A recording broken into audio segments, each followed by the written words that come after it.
মানুষ যখন মরে যায় তখন কিন্তু মরার উপরে খাড়া দাঁড়িয়ে যায়। আসসালামু আলাইকুম ইসলাম দরদি ভাই ও বোনেরা, দেশ এবং দেশের বাইরে থেকে যারা আমার এই ভিডিও দেখছেন তাদেরকে জানাই আমার অন্তরস্থল থেকে আন্তরিক প্রীতি ও শুভেচ্ছা ও সালাম। তো আজকে যে হুজুরকে নিয়েছি সে হুজুর হচ্ছে ইয়াসিন সাহেব। ইয়াসিন সাহেবের মুখ থেকে আমরা শুনে নেব বিশেষ কিছু মূল্যবান কথা, যে কথাগুলি সত্যি একটা যুক্তিসঙ্গত এবং সামাজিক কথা। তো চলুন আর বেশি দেরি করব না, আমরা সরাসরি শুনে নেব ইয়াসিন হুজুরের মুখ থেকে আমরা কিছু ইসলামিক জরুরি এবং সমাজে যে বেশি ব্যবহৃত যে সমস্ত জঘন্য কাজগুলো হয় সেই সমস্ত জঘন্য কাজগুলোর প্রতি আলোকপাত করেছেন, সেই জিনিসগুলো আমরা শুনবো। তো চলুন শুনে নিই আমরা হুজুরের মুখ থেকে। মানুষ যখন মরে যায় তখন কিন্তু মরার উপরে খাড়া দাঁড়িয়ে যায়। যদি বলেন কেমন করে, আমাদের মতো মৌলবিদিকে তো আপনারা দুটো কাজে রেখেছেন, হলে আর মোলে। হইছে জানাজার নামাজ পড়া, হইছে কানে আজান দে, মরেছে জানাজা পড়া, বলে বাকি সব আমরা বুঝে নেব। বইগুলো হচ্ছে হাদিসুন নিসা, মেয়েদের হাদিস। আমাদের সমাজ বেশি চলে মেয়েদের হাদিসে, ঠিক বলছি না ভুল বলছি? আজকে বড়জ পোতার মায়েরা বলবে আচ্ছা আট করে মৌলবিকে দাওয়াত দিই, তাই না? কিন্তু আমি বলে যাচ্ছি ওই সমস্ত মায়েরা যারা হাদিস বর্ণনা করে, আজকে বাম মরে গেলে আমাদের সমাজে 4 দিনে পালন করে। আপনাদের দেশে করে না? 3 দিনে পালন হয়, 4 দিনে পালন হয়, 17 ফায়দা পালন হয়, ঘাটে উঠা পালন হয়, নফল পালন করে, 40-এর খানা হয়, মিলাদ করে, হয় না? আমাদের মতো মৌলবীরা আমরা 40-এ মিলাদ করি। কেউ যদি বলে 40 দিনই মিলাদ করতে হবে, এটা বেদাত।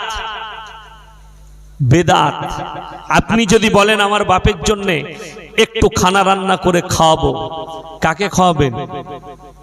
ইয়েতিম আর মিসকিনকে। কিন্তু আমাদের দেশে কি হয়, দাওয়াতকে আমাদের দেশে দাওয়াতকে পাই, বাম মরে গেছে 40 দিনে মিলাদ করবে। আমি কিন্তু এখনো বায়ান শুরু করি নাই, খালি চ্যাপ্টার তৈরি করছি। লোক মারা গেলে দাওয়াত দিতে যাচ্ছে বিআইকে, বিআইয়ের ঘরে গেছে, আমার বাপ না মরে গেছে, বাপের মিলাদ আছে, কবে গো? মঙ্গলবার।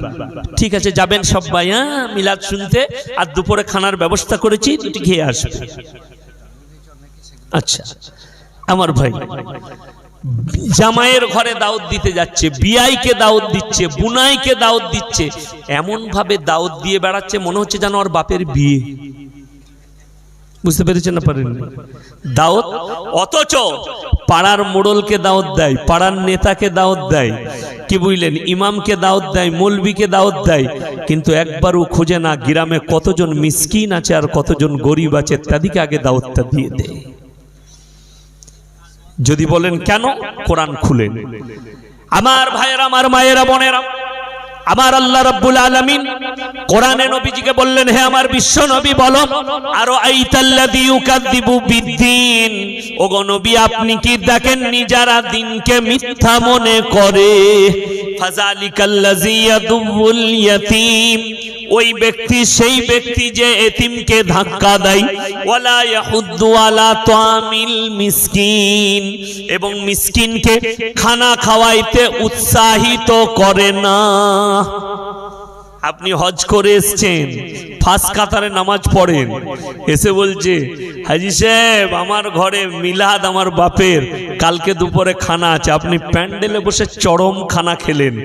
এই জায়গাটাই আপনাকে তাকওয়া করতে হবে। বাবা আমার পাশের ঘরে গরিব মানুষ এতিম রে, ওদিকে দাওয়াত দিকে, আমার ঘরে খানা আছে, আল্লাহ বরকত দেবে, আল্লাহ তোর বাপকে জান্নাতি করবে। আমরা কিন্তু বলতে পারি না। কোরআন বলছে তারা এতিমের মালকে মিসকিনের মালের হক মেরে খায়। আমাদের মতো মৌলবিদিকে বলে এরা কি জানেবে, 40-এর খানা খেয়ে মৌলবি হয়েছে মাদ্রাসায় পড়ে, তাই না? ঠিক কথা বলেছেন। আমরা সদকার পয়সা খেয়ে মানুষ হয়েছি, আমরা যাকাতের পয়সা খেয়েছি, আমরা 40-এর পয়সা খেয়েছি। আর তুমি যে 40-এর মিলাদের খানা খাচ্ছ, ওই মালটা কি? তো আমার থেকেও খারাপ। বুঝতে পেরেছেন না পারেননি? রাগ করবেন না, আমি হক কথা বলছি, গায়ে লাগবে কিন্তু ভাববেন। আমার ভাইয়েরা, ফাওয়াইলুল লিল মুসাল্লিন, হে নবী আপনি বলুন তাদের নামাজগুলো কিয়ামতের দিনে তাদের মুখেতে ছুঁড়ে মারা হবে। আল্লাযীনা হুমান সালাতিহিম সাহুন, তারা নিজেদের নামাজেতে উদাসীন। হ্যাঁ বন্ধুরা, আজকের ভিডিও কিন্তু এই পর্যন্ত। এরপরে কিন্তু আবার আমরা নতুন কোনো একটা ভিডিও নিয়ে উপস্থিত হবো। তাই বন্ধুরা, আমার এই চ্যানেলটাকে যারা সাবস্ক্রাইব করুন তারা কিন্তু প্লিজ দয়া করে সাবস্ক্রাইব করে নিও।